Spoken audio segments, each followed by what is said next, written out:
Bullies picked on the new black girl. Big mistake. A minute later, they were begging. The slap of sneakers on concrete echoed down the sidewalk as Autumn Carter stepped off the bus and into her first morning at Maplewood High. Her hoodie was pulled halfway over her braided hair, earbuds tucked deep in her ears, eyes focused straight ahead. She didn't need the welcome party, but one was waiting for her anyway. Brad Covington stood with his arms crossed near the bike racks, flanked by two of his usual sidekicks, Ethan and Derek. Brad had the smirk of someone who'd never been told no in his life. He spotted Autumn the moment she stepped onto school grounds and elbowed Ethan. "There she is," he muttered. "The new girl from Detroit. Heard she had to switch schools after a fight. Wonder if she brought her little gang with her." Ethan snorted. "She's tiny. Look at her. She probably cried her way here." They moved forward in a pack. Autumn saw them coming from the corner of her eye, but kept walking. Her mother had warned her to keep her head down. "Let this place be a clean start, baby," Denise had said last night as she helped unpack boxes. "No more fighting. You're not there anymore." But clean slates were hard to keep when boys like Brad looked at you like you didn't belong. "Yo," Brad called out. "You deaf or just rude?" Autumn slowly pulled out one earbud, her face unreadable. "Excuse me?" "I said," Brad took a step closer. "When someone speaks to you, it's polite to answer, or maybe they don't teach that wherever you came from." "Detroit," she said plainly. "And yeah, we teach respect, especially when someone's 3 inches from getting their face cracked on the pavement." Derek let out a laugh. "Yo, she's got a mouth." Brad's eyes narrowed. "You threatening me?" Autumn didn't flinch. "Just giving you the same courtesy you gave me." That was the moment everything snapped. Brad lunged, going for her shoulder. It was meant to intimidate, not hurt. He wasn't dumb enough to hit a girl on school grounds, not yet, but he didn't get the chance. In a blink, Autumn grabbed his wrist, twisted, and sent him spinning off balance. He stumbled back into Ethan, who cursed and shoved forward. Derek tried to swing wide from the side. Autumn ducked, hooked her leg behind his knee, and dropped him with a smooth sweep. Ethan lunged, fists raised, only to catch a controlled palm to the chest that sent him reeling back into the bike rack. Brad got up, eyes blazing. "You think you're some kind of ninja freak?" Autumn stepped back into a calm stance. "No, I just don't like bullies." Phones were already out. The crowd that had gathered, students heading into school, a few lingering by the front steps, erupted in shocked murmurs. Some were cheering, a few were filming. And in the background, the vice principal's voice crackled over the intercom, announcing first period like nothing had happened. Autumn exhaled and picked up her backpack. She didn't say another word, just walked past the crowd like nothing happened. But inside, her heart was pounding.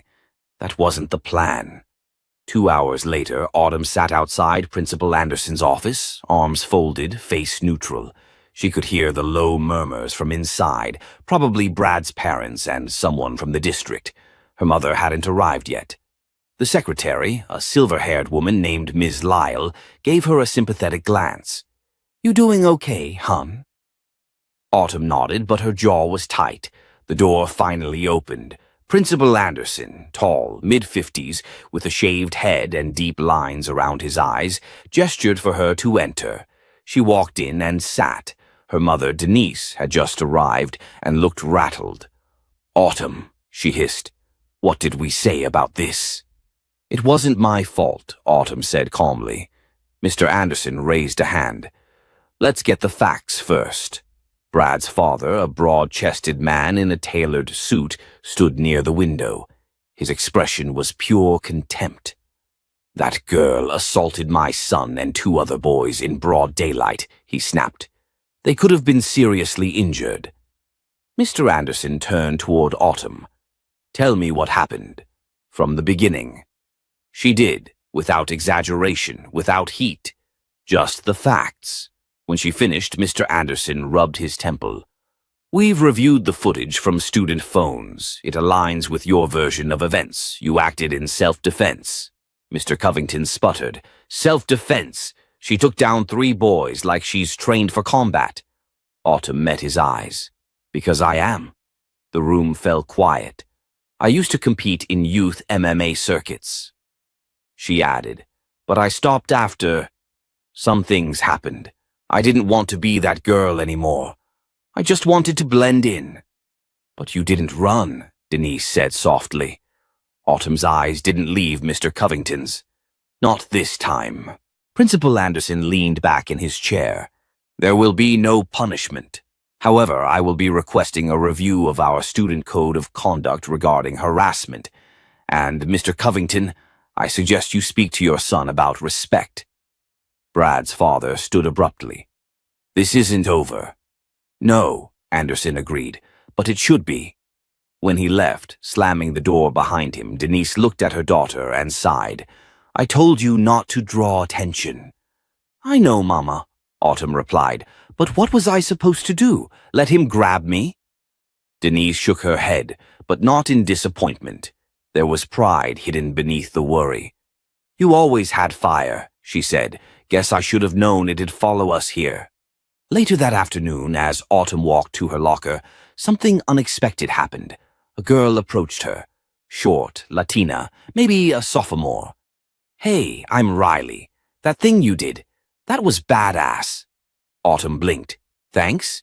Seriously. Some of us have been dealing with Brad and his crew for months. No one ever stood up to them like that. You made them look stupid. It was beautiful. More students started approaching. Some offered high fives. Others whispered, You good? Or that was amazing. One girl, tiny, with bruises barely hidden under her sleeve, asked quietly, Could you maybe teach me how to do that? You know, defend myself. Autumn hesitated, then nodded. Yeah, she said. Yeah, I could. In her heart, she knew this was the beginning of something much bigger than she planned. And maybe, just maybe, her fighting days weren't behind her after all. Not if it meant protecting those who couldn't protect themselves. Not if it meant making sure no one had to walk through those school gates in fear ever again. It had only been 3 days since the incident at the bike racks, but Autumn Carter already felt the shift. Not just the way people looked at her in the hallways, wide-eyed, whispering, or the subtle nods from kids she didn't even know. It was deeper than that. It was the way some students walked straighter now, like her presence gave them permission to hold their heads a little higher. Still, not everyone was cheering her on. As she made her way to the cafeteria, she could feel the eyes of the administration on her. Mr. Reed, the assistant principal, seemed to hover near her classes more than necessary. Even some teachers had started giving her that look, the one that said, We're watching you, as if her calmness was a performance and not who she truly was. She slid into a seat at the edge of the cafeteria, away from the crowd. Jessica Morales, the girl who'd approached her the day before, soon plopped down beside her with a tray of pizza and fries. You know people are calling you the ghost now? Jessica grinned, biting into a fry. Like, because you just appeared out of nowhere and made 3 dudes disappear in a minute. Autumn rolled her eyes, though a smile tugged at the corner of her mouth. That's ridiculous. It's awesome, is what it is. And get this, Brad's not back yet. Word is, his dad's threatening to sue the school unless they expel you. Autumn's smile disappeared. Of course he is. Jessica leaned in. Don't let that shake you. Everybody knows what happened. You didn't start it. Doesn't always matter, Autumn said quietly. Before Jessica could respond, a voice rang out from across the cafeteria, loud, sharp. Hey, Karate Kid, you taking students yet? All heads turned. It was Shane Hollister, a varsity linebacker with a mean streak and a mouth to match. He stood with his arms folded near the lunch line, grinning like he was holding court. Because my little sister could use some help, he went on, loud enough for the room to hear. She's 6. Probably would have done a cleaner job than what you pulled. Laughter broke out at a few tables. Jessica stiffened. Autumn didn't move. Then she stood, walked slowly over to Shane's table, and looked him dead in the eye. "You think this is a joke?" Shane shrugged. "I think you got lucky. Brad wasn't ready. Maybe next time." "I don't care about Brad," Autumn interrupted, her voice low but steady. "But I'm telling you now, if you ever come at me sideways again, with jokes or threats or whatever that was, I won't be as polite next time." The table fell silent. Shane opened his mouth, then thought better of it. Autumn turned and walked back to her seat. Jessica let out a breath. "Okay," she whispered. "That was maybe even cooler than the biker rack thing." Autumn sat down, but her stomach was tight. She could feel it building. The backlash. It was only a matter of time before someone tried something worse, and she was right. That evening, as she walked home down an old residential street lined with bare trees and flickering street lamps, a black SUV slowly pulled up alongside her. She stopped. The tinted window rolled down. It was Brad's father. "Miss Carter," he said coolly. "Care to step in and talk?" Autumn's jaw clenched. "No, thank you." He smiled, but it didn't reach his eyes. "You're making quite the name for yourself. I hope you understand the position you've put this school and my family in. I defended myself. If your son wants a different outcome next time, maybe he should start by not attacking girls at 8 a.m. He chuckled bitterly. "You're bold, but bold doesn't mean untouchable. Not in this town." He drove off. Autumn didn't breathe for several seconds. Her hands were shaking, but her spine stayed straight. She'd been threatened before. Back in Detroit after her last tournament, there had been whispers. A girl that good, that fast, couldn't possibly be clean, couldn't possibly be normal. Her mother had pulled her from competition after a fight turned into a brawl outside the ring. But this was different. This wasn't just about fists. It was about power, about who got to be believed and who was expected to stay quiet. When she got home, her mom was waiting by the door. "Principal called me," Denise said. "Told me the Covingtons are pushing hard. Said you escalated something today in the cafeteria." "He tried to humiliate me. I didn't touch him." Denise pressed her lips together. "They don't care about the truth, Autumn. They care about optics, reputation."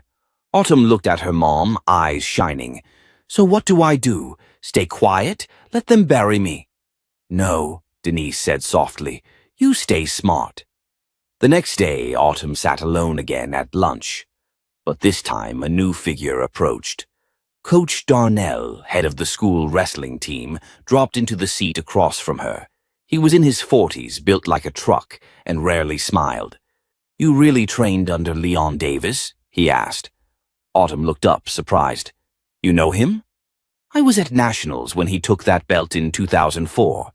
You moved here from his gym?" "I used to compete under his camp. Not anymore." He studied her. "Kids talk. I watched the footage. You're the real deal." Autumn nodded slowly. "You ever thought about starting a self-defense group? Informal, after school.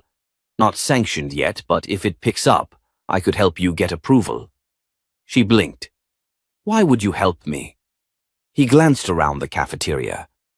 "Because I've been here long enough to know when a school needs a shift. You might be that shift."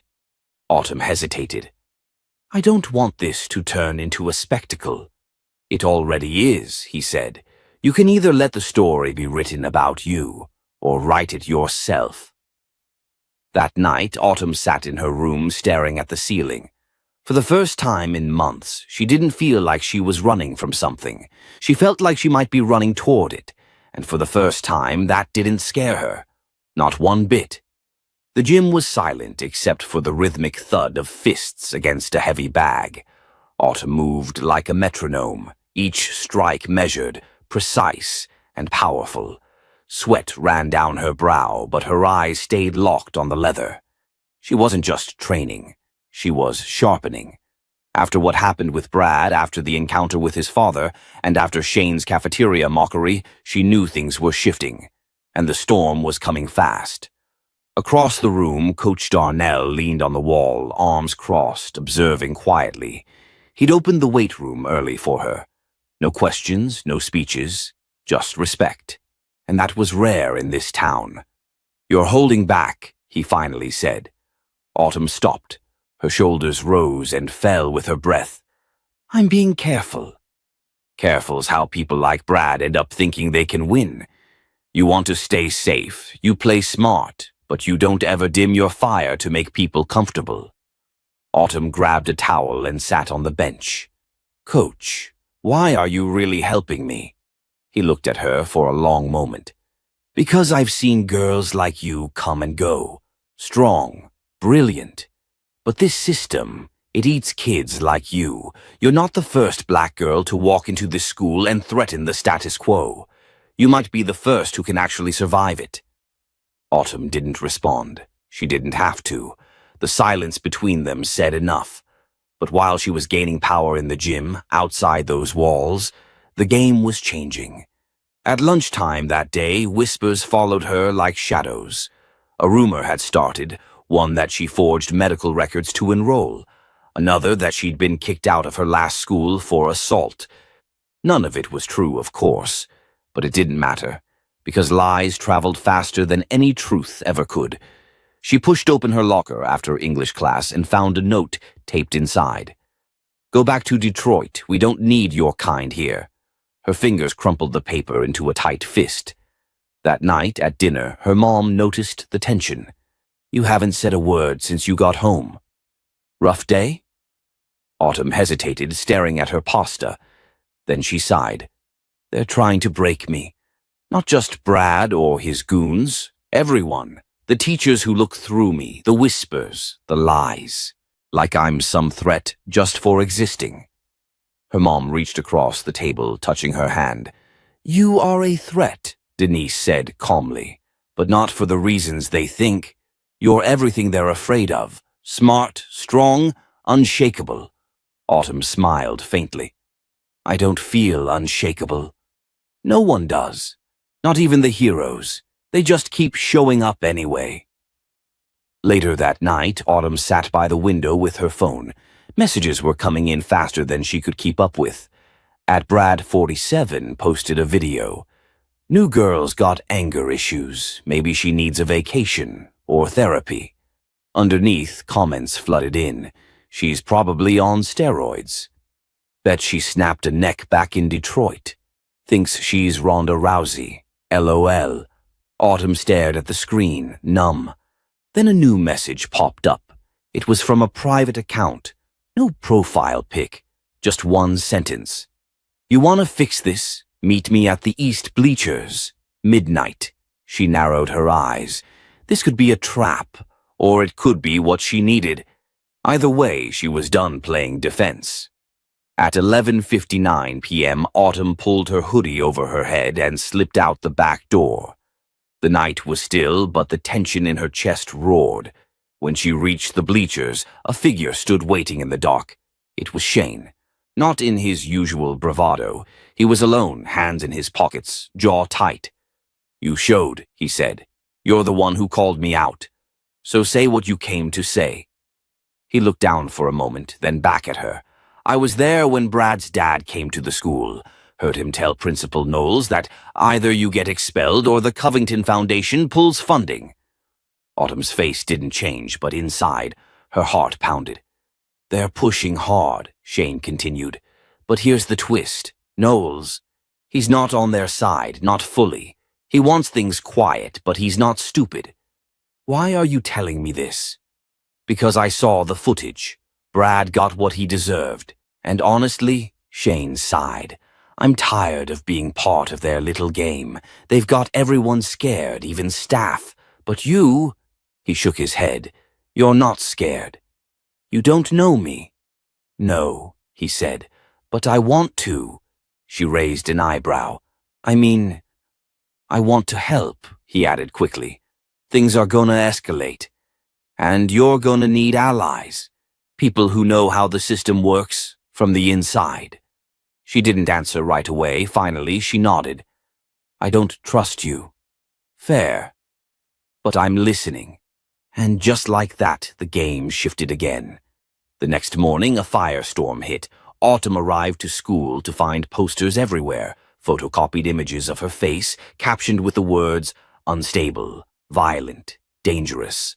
They were plastered on lockers, bathroom mirrors, even slipped into teachers' mailboxes. But by second period, a new set of posters appeared, this time with Autumn's face again, only now with words like courageous, strong, unbreakable. At the bottom of the flyer, we stand with Autumn Carter. Shane had kept his word, and apparently so had others. More students began speaking up. One girl posted a video about being bullied by Brad last year. Another shared texts where he threatened her if she didn't go to prom with him. By the end of the day, the Covington's golden boy had cracks in his armor. And Autumn? She wasn't just surviving anymore. She was winning. Autumn Carter stood at her locker, her fingers clenched around the metal vent as whispers floated down the hall like smoke. The posters had been taken down, but the silence they left behind buzzed louder than the noise. No one dared speak to her directly, but everyone was watching. That afternoon, Principal Knowles called her to his office. "Miss Carter," he said, folding his hands as she sat across from him, "I assume you know why you're here. If this is about the posters, I had nothing to do with them." Knowles shook his head. "This isn't about the posters. It's about what's coming next." She sat up straighter. "Meaning?" "Brad's father, Lawrence Covington, he's not backing down. He's convinced you're a threat to his son, and by extension to this school. He's pushing the board to take disciplinary action." "For what? Defending myself?" "I agree with you, but this town doesn't always run on fairness. It runs on fear and money." Autumn's jaw tightened. "Then what happens now?" "I'm trying to buy you time," Knowles said, surprising her. "But you need to be smart. Whatever you do next, make sure it doesn't give them more ammunition." She stood to leave, but paused at the door. "And if that's not enough? Then I hope you've got more allies than I do." She didn't answer. Later that evening, Autumn and Shane sat under the bleachers behind the field. The fall air was crisp, and the distant sounds of football practice echoed like an old war song. "Why are you really helping me?" she asked, watching the sky dim. "I used to be like them," Shane admitted. "Not just Brad. I laughed at the jokes, ignored the stuff I should have stood up to. I thought if I stayed quiet, I was safe. But when you punched him that day, it woke something up. You realize this doesn't make us friends. I'm not asking for friendship, just a shot to do the right thing. Finally." She let the silence settle, then nodded once. "I need information," she said, "about Lawrence Covington, why he's going so hard." Shane thought for a moment. "His foundation sponsors the entire school district, athletics, scholarships, even the cafeteria contracts. If he thinks someone's threatening that control, he'll burn it all down just to prove a point." "He's afraid," Autumn said. "That's good." Shane raised an eyebrow. "You think he's afraid of you?" "I think he's afraid of what I represent, a girl who fights back." The next day, things exploded. Brad walked into school with a fresh bruise under his left eye and a smug grin on his face. "You're done," he whispered as he passed Autumn in the hallway. "You'll wish you never stepped foot in this town." During fourth period, an announcement came over the intercom. "All students, please report to the auditorium for a mandatory assembly." The lights dimmed as Principal Knowles stepped onto the stage. "As many of you know," he began, "recent events have put our school under considerable scrutiny. Allegations of bullying, retaliation, and inappropriate behavior have surfaced." Autumn sat in the center row, her chest tight. "In response," Knowles continued, "the school board has requested a review of these incidents.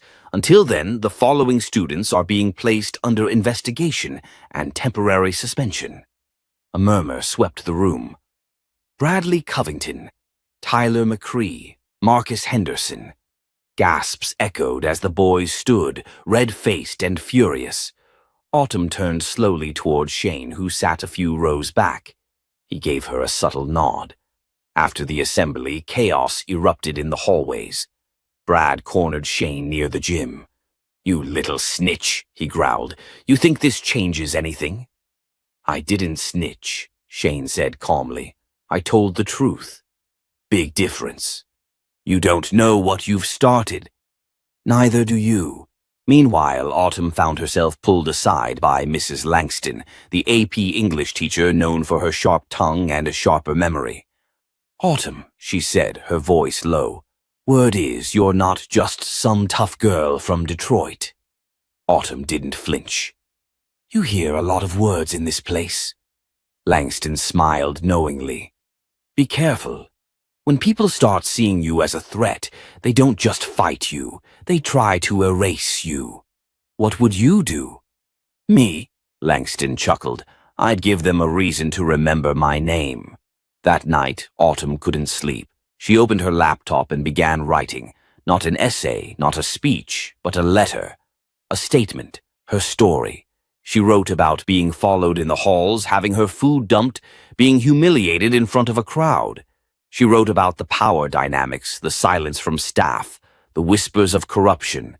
And then she told the part no one knew.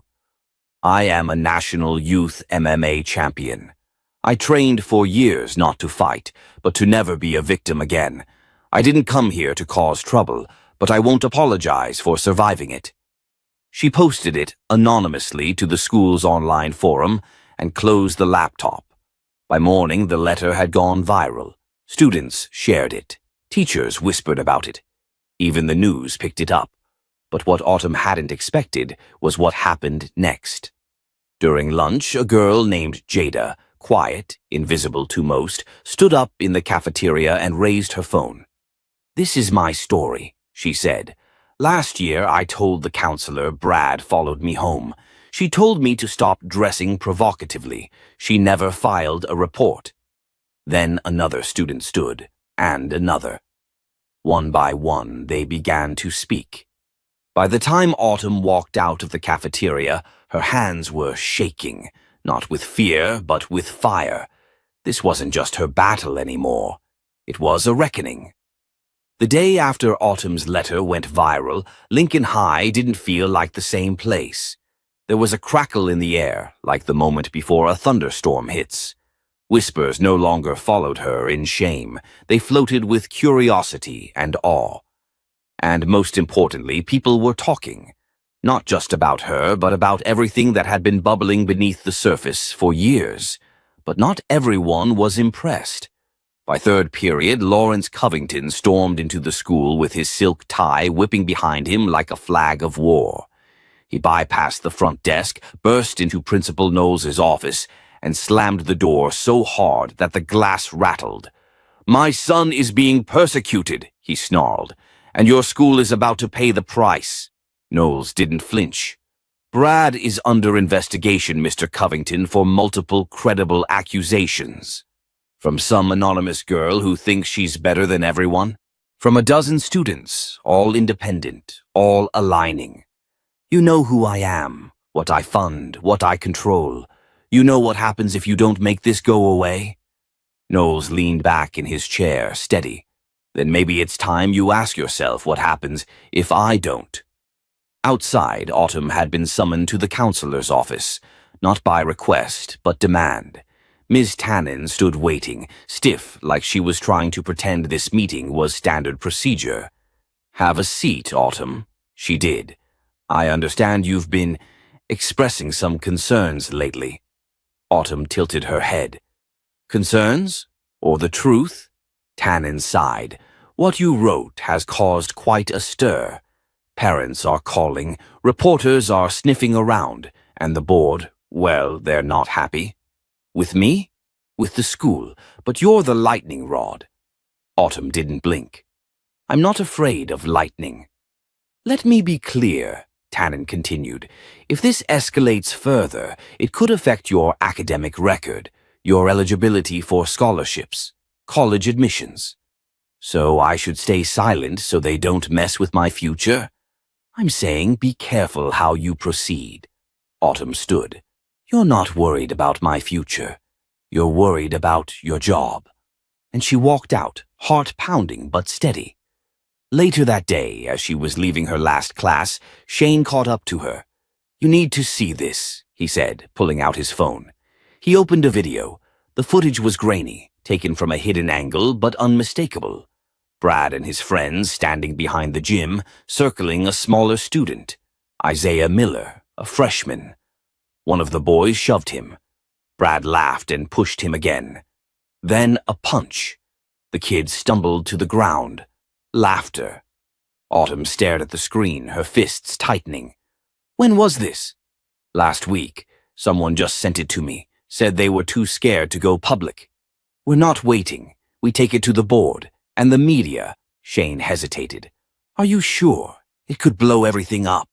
Good, Autumn said. Let it explode. They arranged a meeting that night in the public library's back room. Shane, Autumn, and 6 other students who had either witnessed or experienced harassment. Each had a story. Each had stayed silent until now. I watched Brad pour soda into my locker, said Chelsea, a junior. Every day for 3 weeks. I told the assistant principal. Nothing happened. Tyler followed me home, added Marcus. Said if I told anyone, he'd ruin my life. I believed him. I don't even care if he gets expelled, said Isaiah quietly. I just want it to stop. Autumn stood. Her voice was calm, but her words cut sharp. This isn't just about me anymore, or Brad. It's about a system that let it happen, that covered for it, that protected power instead of people. Shane nodded. So what do we do? Autumn pulled out a flash drive. We're going public. Tonight. They uploaded everything, the videos, the testimonials, the letter, to a website Shane built. They named it Truth at Lincoln. By midnight, it had 1,000 hits. By morning, the town was on fire. Brad's father held a press conference outside the district office. He wore a navy suit and a righteous scowl. These are lies, he declared. Fabrications meant to damage my family's name. We will pursue legal action against those responsible. But then a bombshell dropped. Autumn had contacted an outside civil rights organization. They launched a formal inquiry into the school, the district, and Covington's financial entanglements. The press latched on. And for the first time, Lawrence Covington didn't look like a man in control. He looked scared. Autumn watched it unfold from her living room, her mom beside her, silent. You didn't tell me everything, her mom said finally. Autumn looked down. I didn't want you to worry. I'm always going to worry. That's the job, but I'm proud of you. She squeezed Autumn's hand. You're doing something I never could. That night, Autumn couldn't sleep. Not out of fear, but because her mind wouldn't stop racing. There was more coming. She could feel it. Just before dawn, her phone buzzed. A message, no name, just a screenshot. A hidden email thread between school officials discussing how to handle the Autumn Carter situation. Her name, her records, a quiet suggestion to transfer her out for her own safety. It hit her like ice. They weren't done. The system was still fighting back. And now it was personal. Autumn didn't blink as the email thread glared back at her. The words danced between lines of polished bureaucracy, but their meaning screamed loud and clear. They wanted her out, not for her protection, but to protect themselves. She forwarded the screenshot to Shane with a single line, "We're not done." By first bell, the tension at Lincoln High had escalated to something almost physical. Students checked their phones every 5 minutes, group chats exploded with theories, and teachers, normally chatty, now walked halls tight-lipped and nervous. Shane met Autumn at her locker, his brows knitted tight. You saw the email? I did. Looks like I've officially gone from nuisance to threat. He exhaled. We need to show the school board this, publicly. Make it impossible for them to pretend they didn't know. Autumn didn't hesitate. And I want to do it at the town hall, tomorrow night. Are you serious? That's live streamed. Everyone will be watching. Exactly. For the next 24 hours, she worked like a machine, drafting a speech, compiling evidence, coordinating with the students who'd share their stories. A few parents even reached out, quietly offering support. One of them, Mrs. Nguyen, offered her a ride and stood ready to testify about how her son had been ignored after reporting bullying months ago. And then came the surprise. Just hours before the town hall, Autumn received a message request from an unknown number. At first, she thought it was another threat. But the message simply read, "I need to talk. Please. I messed up." Brad. She stared at it for a long moment. Shane, standing beside her, shook his head. "Don't trust him." "I don't, but I want to hear what he has to say." They met in the back lot behind the gym, same place where Brad used to corner kids without cameras around. Now it was different. He waited alone, hands in pockets, shoulders hunched. He didn't look cocky anymore. He looked lost. "I didn't know it would go this far," he said, his voice hoarse. "You mean when you shoved Isaiah into a wall? Or when you dumped soup on me in front of the whole cafeteria?" Autumn's voice was calm, but sharp enough to draw blood. He flinched. "I thought it was just how things worked. You mess with people before they mess with you. You picked your targets, Brad. You didn't touch the football captain or anyone your daddy liked." He looked down. "I saw the site, the videos, the stories. I didn't know half of it. I'm not asking for forgiveness. I don't want this to be who I am forever." Autumn crossed her arms. "Then you've got work to do, real work, not performative apologies." He hesitated. "Can I come to the town hall tomorrow? Say something?" She considered it. "That's not up to me, but if you show up, you better be ready to own everything." Brad nodded. For the first time, she saw fear in his eyes, not of her, but of the person he'd been. The next evening, the town hall was standing room only. Parents, teachers, students, reporters, they all packed into the old auditorium like they were waiting for a verdict.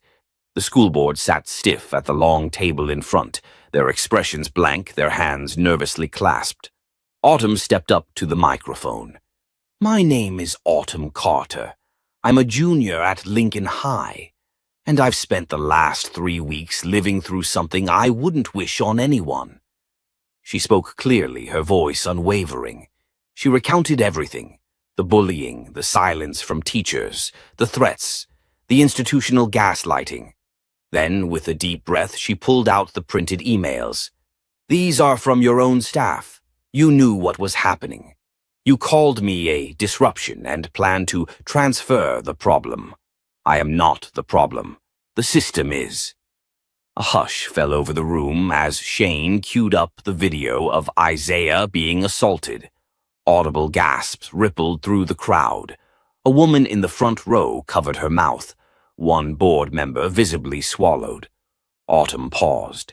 "But I didn't come here just to point fingers. I came here to demand change." She laid out the proposals she and her peers had drafted. A clear anti-harassment policy with real consequences. An anonymous reporting system. Student-led panels to hold the administration accountable. Mandatory sensitivity training. Then came the twist. Brad stood up from the back row, alone. He walked to the mic slowly, eyes down, and when he looked up, he was shaking.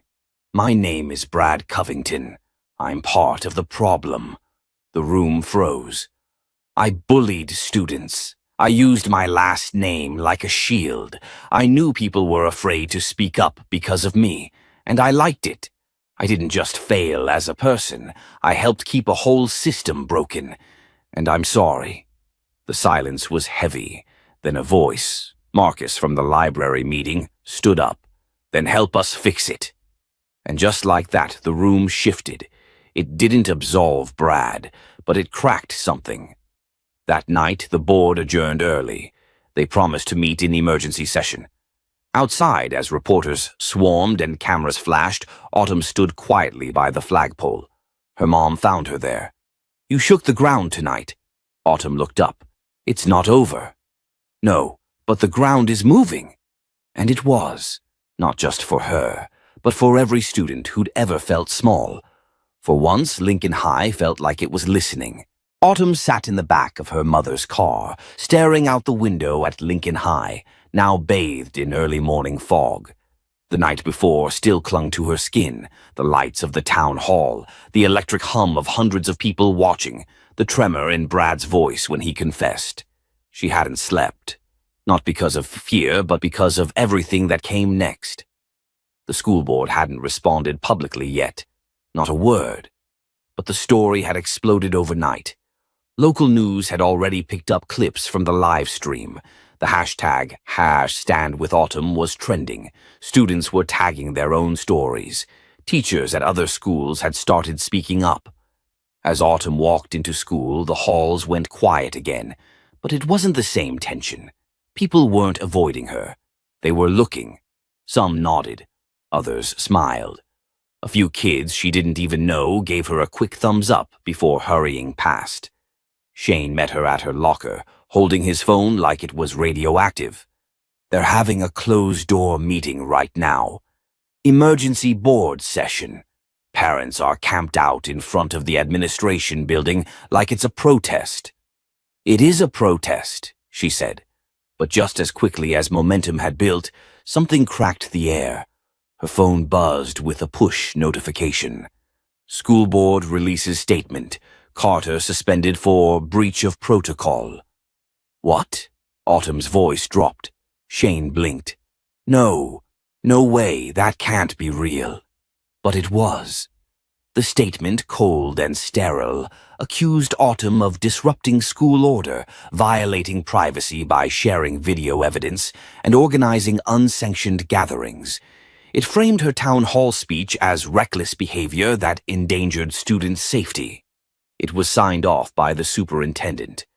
Are they serious? Shane said, pacing in front of her. After all of this? After Brad's confession? They're still trying to paint you as the threat? Autumn felt the heat rush to her cheeks. Not from shame, but from rage.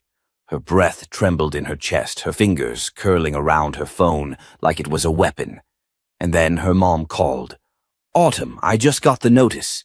It was emailed to the house. I'm already on my way to the district office. I'm coming with you. No, I need you to stay at school today. Mom, they just suspended me. What am I supposed to do, smile through math class? Her mom hesitated, then said, You started this movement by being present. Finish it the same way. Autumn hung up. When she turned the corner into the main hallway, the entire student body was gathered. At least 200 kids, all silent. At first, she thought something had happened. Then she saw the sign, a huge white banner strung across the lockers. If Autumn's suspended, we all walk. It took her a second to process it. Brad stood near the front. So did Marcus. So did Emily and Isaiah. Kids who hadn't spoken to each other since freshman year were now shoulder to shoulder. Shane handed her a megaphone. You said we needed to do this publicly. Autumn took it, stunned. Her voice cracked at first. I didn't ask you all to do this. Emily stepped forward. You didn't have to. You made it okay to not be silent. Brad nodded. They can suspend one of us. Maybe a few, but not all of us. The principal, Mr. Dorsey, came barreling down the hall with 2 security officers. Everyone back to class now. This is a direct violation of— No! It was Autumn's voice, clear, ringing over the megaphone. We're not going anywhere. Mr. Dorsey's face turned red. This is grounds for suspension, expulsion. Then expel all of us, Shane said. You don't have that authority, Emily added. This is peaceful protest. Teachers began filing into the hallway. Some stood behind the students. One even slipped his staff badge off and placed it in Autumn's hand. I've been waiting for someone brave enough to do this, he whispered. Then, like it had been waiting its whole life, the building cracked into cheers. Kids began chanting, Justice for Autumn! Justice for Autumn! The sound rose to the rafters, echoed down the stairwells, out into the parking lot. The district office couldn't ignore it. That afternoon, the school board called for a press conference. Autumn, standing in front of the Lincoln High steps, watched as the superintendent took the podium, flanked by several board members, now looking far less smug than they had days ago. "We have reassessed our decision in light of new evidence and community response. Autumn Carter's suspension has been rescinded." Muted applause from the adults, roars from the students behind her. "But more importantly," the superintendent continued, "we acknowledge a failure in oversight, in leadership, and in our responsibility to protect our students. Effective immediately, a full independent investigation will begin. Staff members who fail to report bullying will be reviewed. We will also establish a student oversight council to address discrimination and harassment complaints moving forward." Autumn didn't smile. She turned to Shane, whispering, "I want more than policy. I want accountability." And she would get it. Later that night, she sat on her porch, legs tucked under her, watching as a late summer breeze stirred the leaves. Her mom brought her a cup of tea and sat beside her.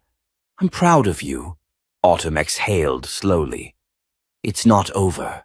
"No," her mom said, "but you've made sure it's finally begun."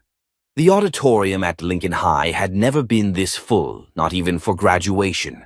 Local reporters lined the back, cameras rolling. Parents squeezed shoulder to shoulder along the aisles, some still holding protest signs. The school board sat tight-lipped at their long table on stage, trying to maintain composure. And in the center, standing tall under the stage lights, was Autumn Carter. She wore a simple black jacket and jeans, but she might as well have been wearing armor. Her expression was steady, voice clear, and posture unshaken. The same girl who once sat quietly in the corner of the cafeteria was now addressing the entire town. "I never wanted to be the center of this," she began, "but when you're pushed into a corner and told to shrink, sometimes the bravest thing you can do is stand." Her voice echoed through the room. Every eye stayed on her. "I didn't speak up because I wanted attention. I spoke up because I was tired. Tired of being treated like I didn't belong. Tired of pretending to be invisible so I wouldn't be targeted. And tired of watching other kids go through the same thing while the people in charge looked the other way." Autumn paused. "You all heard the recordings. You saw the bruises. You watched Brad admit what he did. But the scariest part, it wasn't the bullying. It was knowing that if I hadn't recorded it, I would have been blamed." Gasps rippled through the crowd. Parents exchanged looks. Teachers stared down at their laps. "But here's the thing," Autumn continued. "This isn't just about me. This school has failed a lot of students. Kids who were told to toughen up. Girls who were told to stop overreacting. Boys who were told to handle it themselves.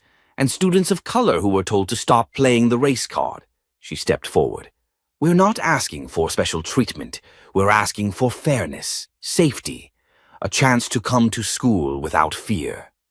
Silence blanketed the auditorium. Then, slowly, a single clap. Then another. Then the room erupted. The board couldn't hide anymore. They stood, nodding solemnly. One by one, they stepped up to the mic and promised change. Policies revised, accountability measures installed, anonymous reporting systems, staff retraining, new leadership. And in a twist no one saw coming, Principal Dorsey, who had been silent throughout the chaos, walked up to the stage, turned to the crowd, and spoke. "I failed you," he said. "I failed this school, and for that, I resign." It was the final blow. The next morning, local news stations ran the headline, "Lincoln High, Student Forces System Overhaul." Photos of Autumn standing firm at the podium went viral. Even a few national outlets picked up the story. But Autumn didn't do it for fame. She spent the following weeks helping organize peer support groups. She worked with Ms. Jefferson to host open forums for students to talk about what they'd been through. She even met with state representatives to advocate for safer school environments. Brad? He transferred out. But before he left, he handed Autumn a handwritten apology. I was taught to lead by force. You led by courage. I see the difference now. It wasn't forgiveness, but it was a start. The school changed, the students changed, and Autumn? She became a name people didn't whisper about in hallways, but one they said with pride. Months later, on a calm Saturday afternoon, Autumn sat outside with her camera phone, recording a short video. Hey guys, if you followed this journey, thank you. This isn't just my story, it's ours. If you've ever felt voiceless, unseen, or unprotected, I hope this reminds you that one voice can shake a system. She smiled into the lens. If you believe in that too, hit like, subscribe, and share this with someone who needs to hear it. Because sometimes, the quietest person in the room is just waiting for the right moment to speak. She hit post, and somewhere across the country, another kid watched it and stood a little taller. If this story moved you, don't forget to like, subscribe, and turn on notifications for more powerful stories just like this. Your support helps voices like Autumn's get heard. Let's stand up together.